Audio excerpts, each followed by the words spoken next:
guys, it's Gianna, Midwifay. Welcome back. Today we're talking about the first trimester, all about the first trimester, things that you can expect to experience during your prenatal visits, some questions I encourage you to ask your OB provider, going through some different labs and testings that might be offered to you, as well as going through some warning signs that we don't want you to experience while you're in your first trimester. So let's get through it.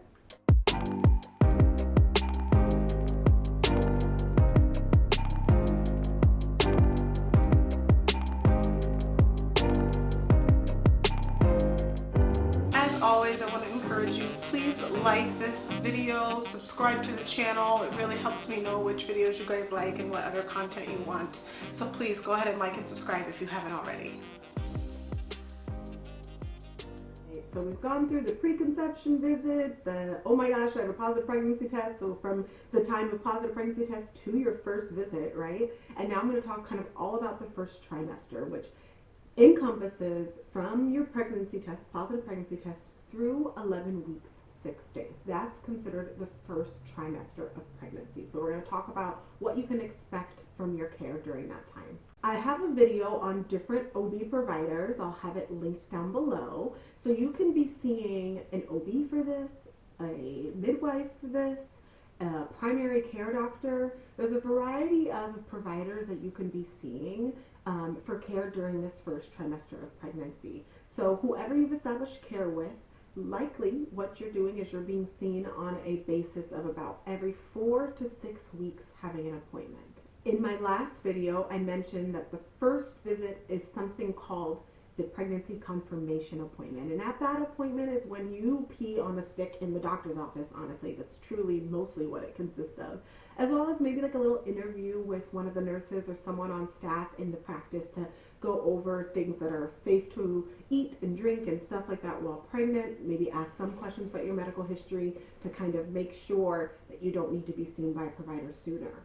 After that pregnancy confirmation visit, that's somewhere between 5 to 7, 8 weeks of pregnancy, then you have your initial OB visit, and this one is also, there will be a physical exam. The physical exam will be done by the midwife, by the doctor, doing a breast exam, a clinical breast exam, making sure all feels well with your breasts. They'll do a pelvic and abdominal exam.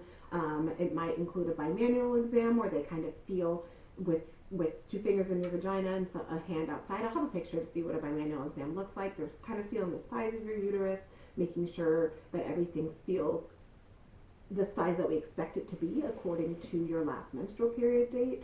They may again do a PAP if you're due for a PAP, offer to collect some vaginal swabs either for STI screening or other kind of vaginal cultures. So it's again a relatively extensive appointment, usually 30-45 minutes, maybe even an hour in some offices, is allocated to this initial OB visit. So during this first ultrasound, whether it's done at this OB appointment or shortly after this initial OB appointment, they are going to use an abdominal ultrasound probe or possibly a transvaginal ultrasound probe. It depends on a variety of factors to see this baby. They're going to look at your uterus to make sure how many babies are in there. 1, 2, 3. Very likely just one, okay? Make sure they see the baby. They're going to do something called a crown rump length measurement, which measures the baby from crown to rump, to confirm the due date set by your period, okay? The first day of your last menstrual period gives a due date using something called Nagel's rule. I'll have it calculated here as how they do that. And what they're going to do is compare that to this very early ultrasound to see how accurate is that due date, to make sure that the measurements of this baby today are in line with what the due date from your last menstrual period date show. So this initial OB ultrasound is called your dating ultrasound for that reason. Once they've seen the baby's heart rate possibly. Now, not always can you see a heart rate if you're really early in pregnancy. You know, if you're around that 6-week mark, they may not be able to see a heartbeat. So I don't want you to be concerned necessarily if they're not telling you to be. Depending on when this ultrasound is done, you may or may not see a little flicker of a heartbeat. But they should be able to tell you that yes, there's one baby in there growing. This is the estimated gestational age. They're going to look at your ovaries, your fallopian tubes, all stuff that you don't necessarily care about as much as you care about the fetus. However, it's going to be helpful for us to know going through the rest of your pregnancy, making sure we don't see anything that could be concerning in the uterus. Some fibroids, for instance, are a finding that we get that people didn't know about prior to this ultrasound. So that's the point of this initial OB ultrasound.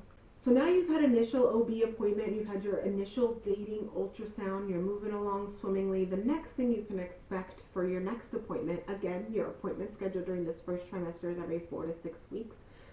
So your next one will maybe be around 10, 11 weeks. Just depends, again, on when everything got started, when you initiated care in the first place. If you did it around 11 weeks, this is all going to be done in the same visit, but the discussion of genetic testing, okay? So genetic testing is a discussion on the different options that we have to screen the fetus for chromosomal abnormalities. Chromosomal abnormalities refers to inborn genetic disorders like Down syndrome, other types of trisomies, other types of chromosomal deletions that lead to different disorders throughout the baby's life. It's not looking for any structural problems, right? No problems with the baby's kidneys, hearts, anything like that. It's just chromosomes, just genetic things that we can't do anything about. They have a variety of genetic counselors and experts that can discuss the results with you to share what your risk is, what this genetic disorder means for your baby, whether it's compatible with life or not. So the genetic tests are offered in order to have you and your partner make a decision about whether or not you want to screen for genetic abnormalities for the baby. I'll have a chart here that has kind of a description of the different genetic tests that are offered and at what gestational age and what they reveal. If you want a more detailed discussion of the genetic testing, sign up for my course. I go into it in a little bit more detail to kind of help you and your partner, help you and your family know what's the best decision for you when choosing to move forward with genetic testing or not. So that's a lot of the appointment content for your first trimester, okay? A big appointment where there's a big physical exam, lots of blood is taken, lots of swabs are taken, the initial ultrasound, which is one of the most exciting ones, right? And what that ultrasound is looking for in the embryo as well as for you. Kind of some small discussion starting with your OB provider, starting for you to get to feel of this office and what you're feeling like getting care here. So now we've gone through what you can expect with your appointment content, when your appointments are, how often they are, what's being done at the appointments in the first trimester. Now that that's done, let's talk about what you might be feeling in the first trimester and warning signs. A lot of people start to experience nausea and vomiting, right? Because of the surge of all these lovely hormones that are growing this little embryo in you, it's causing you to feel horrible. Now, this doesn't happen to everyone, but there is a large amount of people that experience some level of nausea at some point in their pregnancy, especially in the first trimester. So, what is this? What is morning sickness? It may look like sickness just in the morning. It may be all day. Some common ways to combat this nausea is just keeping something in your stomach at all times. Carrying crackers with you. Very much high carb, bland foods kind of can help you get through this. So I know we've talked about optimizing your health and doing what you can with your nutrition, and that is great. But during this time, if you truly are suffering from nausea, it's survival. What can you do to keep something in your stomach at all times? If you're vomiting daily, multiple times a day, if you can't keep down water in a 12 to 24 hour period, that may be time when it's time to reach out to your provider to get some support. They can provide you prescriptions for some anti-nausea medication. They can evaluate to see if you need to go to the ER for IV fluids. Much rarer, okay? But if you're not able to keep water down, or if you've been continuously vomiting for really, I'd say 24 hours, it may be time for some IV fluid supplementation. Other common first trimester symptoms include breast tenderness, okay? So it might be soreness, tenderness, just a touch, all the time. Maybe when you're exercising you notice it. That's a super common early pregnancy symptom. That pelvic pain, that cramping that you maybe had during ovulation. Now for some warning signs, some things when you would definitely need to seek care from your provider, if not go to the ER, would be severe abdominal pain or cramping. Again, like I said, it's normal to have some cramping, some pelvic pressure. If you have severe abdominal pain where you can't walk, sit, or stand, where you're writhing in pain, specifically if it's one-sided and it's just kind of unrelenting, it's not going away, that could be signs of a pregnancy in a location we don't want it to be, outside of the uterus, in the tubes, by the ovaries. So you definitely want to get seen for severe abdominal pain that's not going away or that's stopping you from being able to do your daily activities. The other warning sign is vaginal bleeding. So it is common, you can experience some spotting during early pregnancy, especially after an appointment where you've had a physical exam, or either they've used a speculum or done a digital exam with their fingers. Maybe you have some spotting. Spotting would be brown, maybe light pink.